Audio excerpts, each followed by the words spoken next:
coming from the Shadow Realm, let's talk about this game real quick. I usually do clips. I apologize. I'm exhausted. I just want to go to sleep. But this is going to be the quickest way to get a video up. This is why I know why the hockey guy does it this way, because I would have to spend a couple hours to do the videos and the way I would usually do. So I'll have that up tomorrow at some point. But what an absolutely incredible performance by the Edmonton Oilers. I mean, being down 3-0, coming back in this fashion, it's incredible.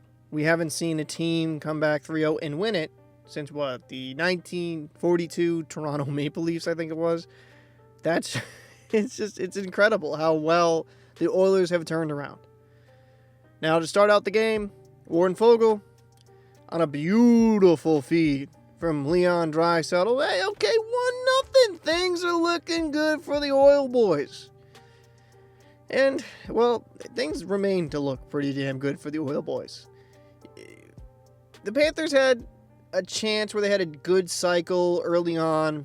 Fourth line, they looked pretty solid, but the Oilers were dominating the play. I think they got their second shot. The Panthers, like 6 minutes, 22 seconds or 23 seconds left in the first period. The Oilers were just dominating in that first, and ultimately would end the first period up 1-0.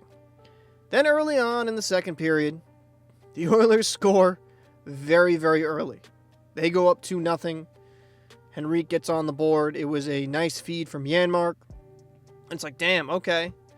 You know, it might be one of these nights again. And then 10 seconds later, Barkov gets a goal, and nope, not so fast. They do a coach's challenge. And even back here for the Shadow Realm, I can tell you, it was not allowed. They said, nope, offside, not allowed, waved off, remains 2-0. The Panthers would get some opportunities. They would. It's not like they didn't get some chances to, get on the board. They would get power plays, but they decided, you know what? Shooting the puck and, just standing still, shooting the puck and moving around is overrated. We just want to stand still, and the power play, the Panthers got to fix this. They have too much talent to look this bad. Now, to be fair, the Oilers' penalty kill is just ferocious as well, so maybe I'm not giving them enough credit in that regard. But it was just absolutely anemic tonight for the Florida Panthers. But hey, the Oilers PK is also historic right now, so maybe it's just that as well, right? Now, late in the second period, Hyman on a breakaway, he beats Bobrovsky. He beats him, and it's like, damn, what an incredible finish. But if this was like game 1 or 3, 1 through 3, I should say, in this series, Bob would most likely make this save. I'm not blaming Bob, because you just can't let that happen. Can't let a breakaway happen. But now the Oilers are up 3-0.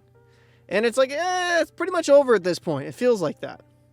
Now, early on in the third period, Barkov would score a goal. And this one would count. Nice patience, would wait and would bury it. Very, very good finish for him.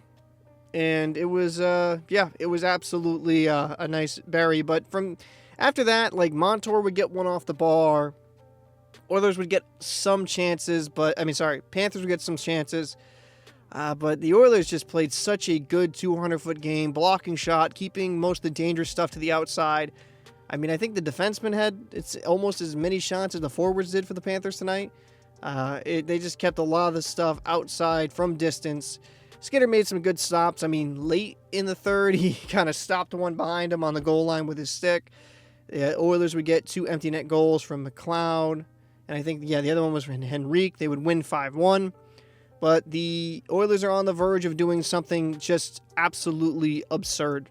Coming back from 3-0 and winning it. And the Florida Panthers are on the verge of having one of the worst collapses in all of sports history. Now, as a Panthers fan, you got to look at it this way, right? I feel for you. But there's only one game left. That's a plus side. And hey, maybe they can turn around. If they just play one good game, they could still win the Stanley Cup. And as for the Oilers fans, it's like, well, you guys are playing amazing right now. Skinner's making the stops he needs to make. You're getting production outside of just McDavid and Draisaitl, who have been terrific. Well, Draisaitl was really good tonight. He kind of woke up tonight. But McDavid's been absolutely terrific. during this playoff run. Not to say Draisaitl hasn't either, so don't take it that way. I'm tired. I apologize. And, you're just getting also people outside of the top two, producing, Henrique, Hyman, Janmark. Ryan Nugent-Hopkins had some nice plays in this game as well, right? And you're getting good 200-foot game. That's all you can ask. But, definitely not a usual format video for me. I apologize. I'm burnt out right now. I just did a 16-hour shift on the boats. So I am fucking tired. So I will bring back the usual format in the next one. Let me know down below in the comment sections who impressed you the most in this game. And Panther fans, what do you think? You guys think you can pull it out, somehow win a game? Oilers fans, do you believe your team will finish off the historic comeback? If you want my opinion right now, I'm thinking the Oil boys are bringing home the cup to Canada. So I'm Captain Paul. I'll see you when I wake up.